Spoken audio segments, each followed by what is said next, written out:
हे राम राम। अब देखो तो जरा, सूरज कब का ढल गया, लेकिन हमारे घर में पूरी तरह अंधेरा छाया है। अंजलि कहाँ है? क्या कर रही है? क्यों इतना अंधेरा करके रखा है? लगता है हर काम मुझे ही देखना पड़ेगा। जरा सा पड़ोसियों के यहाँ क्या चली गई, यहाँ तो सब कुछ अस्त व्यस्त करके रख दिया है। सारे काम मुझे ही देखने पड़ते हैं।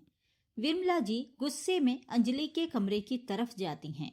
हे भगवान, देखो तो संध्या बाती का समय हो गया है। घर में कैसा अंधेरा हो रहा है, और ये देखो कैसे आराम से यहाँ सो रही है। शर्म नहीं आती? शाम के समय घर में अंधेरा कर रखा है। न दीपक बाती का ध्यान है, न कोई खाने की तैयारी की है। अब मैं घर का काम करूं कि बाहर का देखूं? पता नहीं कैसी बहू से पाला पड़ गया। कुछ लाज शर्म है या नहीं? पता नहीं क्या सीख कर आई है मायके से। इसकी माँ ने कुछ सिखाया भी है कि नहीं? मजाल है जो एक काम भी ढंग से कर ले। विमला जी का बड़बड़ाना बदस्तूर जारी था। अरे मम्मी जी, वो दिन में सर भारी हो गया था, इसलिए दवाई लेकर सोई थी, तो उसके असर से आंख लग गई और पता ही नहीं चला कि कब शाम हो गई। आप बैठिए, मैं फटाफट से खाना बनाकर लाती हूँ। हे भगवान, 7 बज गए। आज तो सच में मैं लेट हो गई। पापा जी और आकाश भी ऑफिस से आते ही होंगे। मम्मी जी, आप कहो तो मैं फटाफट दाल चावल और रोटी बना दूं?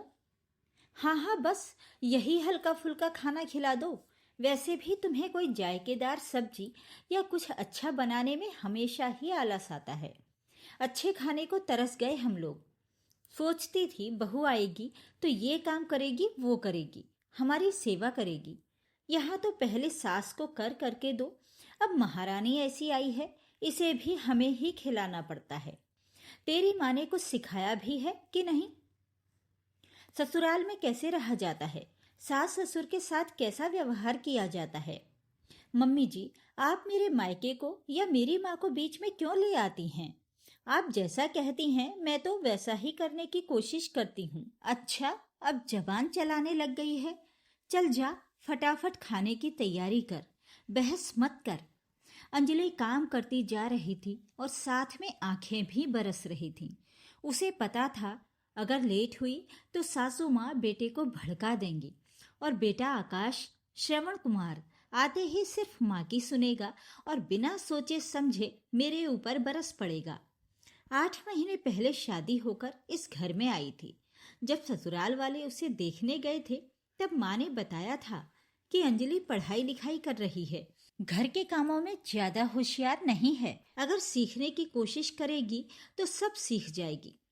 तब तो सासू माँ विमला देवी ने कैसे कहा था, अरे अरे आप चिंता मत कीजिए, अंजलि हमारे घर में बहू नहीं बेटी बनकर जाएगी, और देखना मैं इसको एक माँ की तरह हर काम में होशियार कर दूंगी। तब उसने यही सोचा था कि उसके सास ससुर उसे बेटी जैसे ही मानते हैं। कितनी खुश थी ऐसे ससुराल के बारे में सोचकर वो। लेकिन शादी की अगली सुबह जैसे ही सास ससुर के पैर छूने लगी, तभी सास ने कहा, ये क्या तरीका है? तुम्हारे मायके में बहुएं ऐसे ही खुले बालों में और खुली पीठ के साथ घूमती हैं क्या? कम से कम ससुर जी के सामने तो ढंग से पल्लू कर लिया करो। बस उसी समय अंजलि समझ गई, बहू को सब बेटी बनाने की बात करते हैं, लेकिन मानता कोई नहीं है। ये सब केवल दिखावा मात्र है। बहू चाहे कितना भी कर ले, बेटी नहीं बन सकती। एक दिन सास ने अंजलि से पीने के लिए पानी मांगा।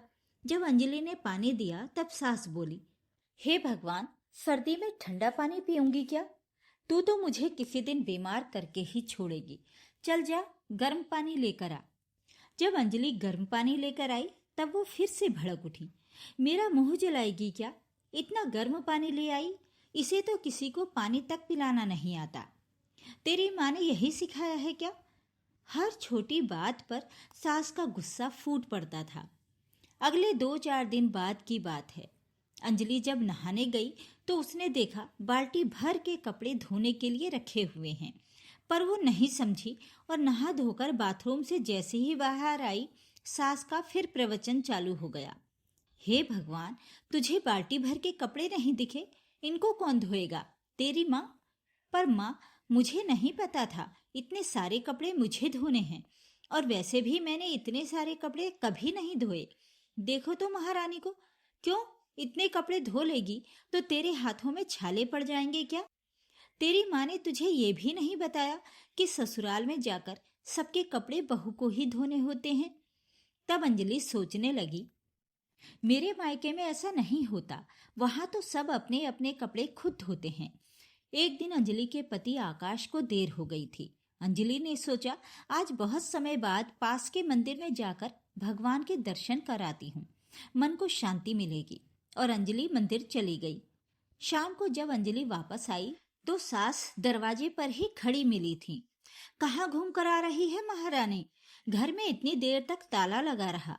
मुझे अगर कुछ काम पड़ जाता तो? किसकी परमिशन लेकर गई थी तू? सास विमला देवी ने लगभग दहाड़ते हुए कहा, मम्मी जी, आकाश को देर हो गई थी। मैंने सोचा तब तक मंदिर हो आऊं। बस 15 मिनट ही लगे। मंदिर? मुझे घर के काम से फुर्सत नहीं मिलती और तुझे मंदिर जाने की सूझी है? हमारे जमाने में बहू सास की आज्ञा के बिना घर की देहली भी पार नहीं करती थी। तेरी माँ ने तुझे यही सिखाया है कि घर में काम छोड़कर घूमती फिरो? आजकल की बहुओं को जरा भी लिहाज नहीं है। एक दिन सास विमला देवी को शाम की दवाई नहीं मिली। उन्होंने पूरा घर सिर पर उठा लिया। अंजलि, मेरी दवाई कहाँ है? ढूंढ कर दे। मैंने सुबह तुझसे कहा था ना कि मुझे शाम को याद से दे देना। अंजलि दौड़ कर आई और कहा, मम्मी जी, मुझे माफ कीजिए। मैं रसोई के काम में इतनी व्यस्त हो गई कि भूल गई। मैं अभी लेकर आती हूँ। क्या भूल गई? तुझे अपनी सास की सेहत से ज्यादा अपनी रसोई प्यारी है। एक दवाई तक याद नहीं रख सकती।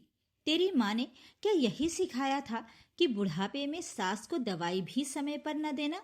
तो जानबूझकर करती है ना ये सब? चाहती है मैं बीमार पड़ जाऊं? मम्मी जी, मैंने गलती मान ली ना। ऐसा क्यों कह रही हैं? ये छोटी सी बात है, इसे इतना तूल क्यों दे रही हैं?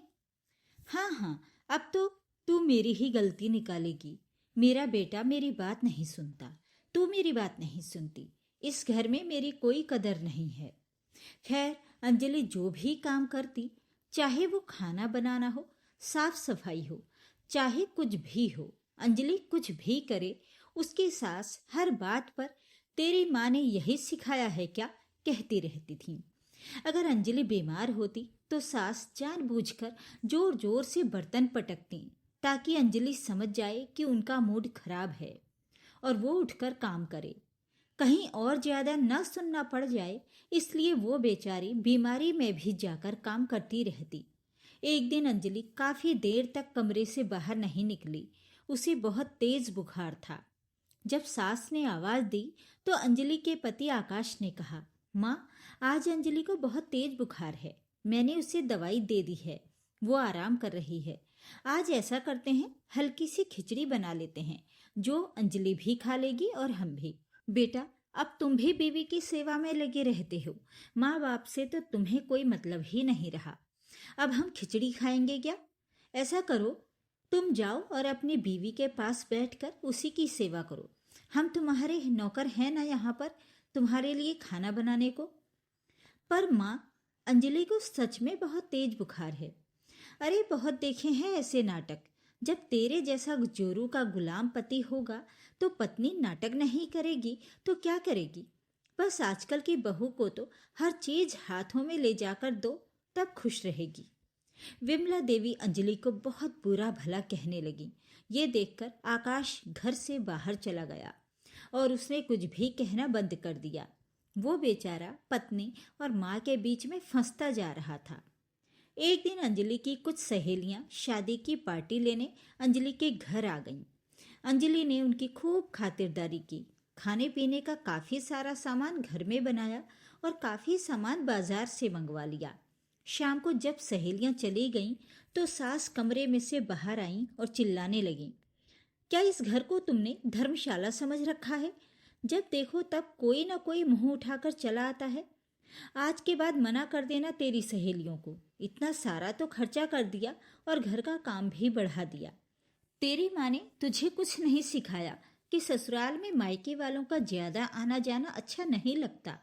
कभी भाई आ रहा है, कभी बहन आ रही है, कभी भाभी आ रही है, कोई ना कोई लगे रहता है।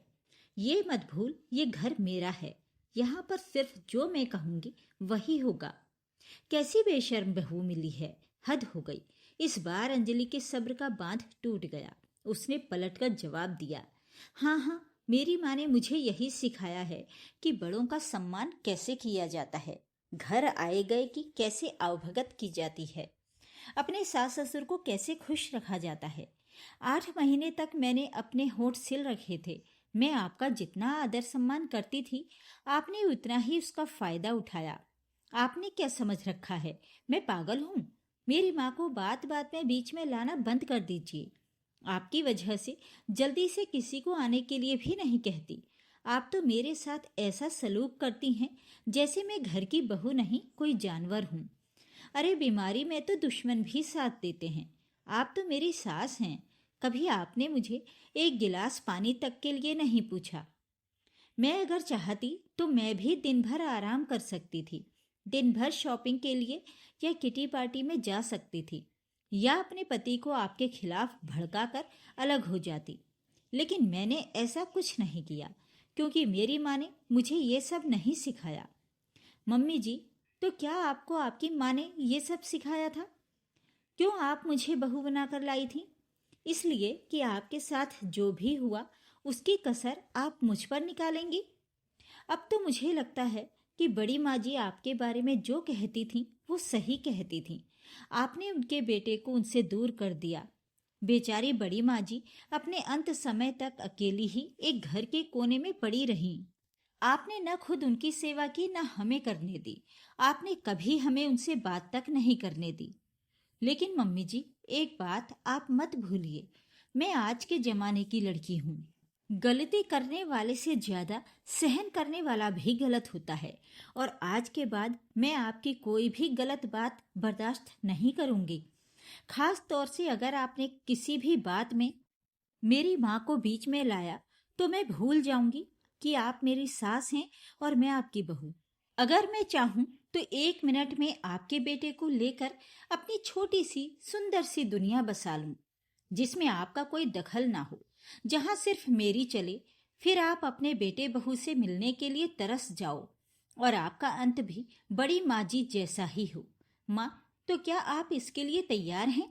और हाँ, ये मत भूलिए कि जितना ये घर आपके पति का है उतना ही मेरे पति का भी है। हम दोनों ही इस घर की बहुएं हैं। इस हिसाब से तो ये घर हम दोनों का बराबर बराबर हुआ। तो आप मालकिन और मैं नौकरानी कैसे हो गई? दरअसल आपको बहू चाहिए ही नहीं थी। आपको तो बहू के रूप में एक नौकरानी चाहिए थी। अब ये आपके ऊपर निर्भर करता है मम्मी जी, आपको बहू चाहिए या नौकरानी। आज अंजलि के मुंह से ऐसी बातें सुनकर सास विमला देवी अवाक रह गईं, क्योंकि उन्होंने जिसे बकरी समझा था वो तो शेरनी निकली, और अब इस शेरनी से बच के रहने में ही भलाई है। किसी के भोलेपन का नाजायज फायदा भी इतना नहीं उठाना चाहिए। तो ये थी आज की कहानी। इस कहानी के बारे में अपनी राय कमेंट बॉक्स में जरूर लिखें। वीडियो को लाइक और शेयर कर दीजिए। चैनल को सब्सक्राइब जरूर कर लीजिए, ताकि आपको रोज अच्छी अच्छी कहानियां सुनने को मिलती रहें। तो फिर मिलते हैं एक और कहानी के साथ। नमस्कार।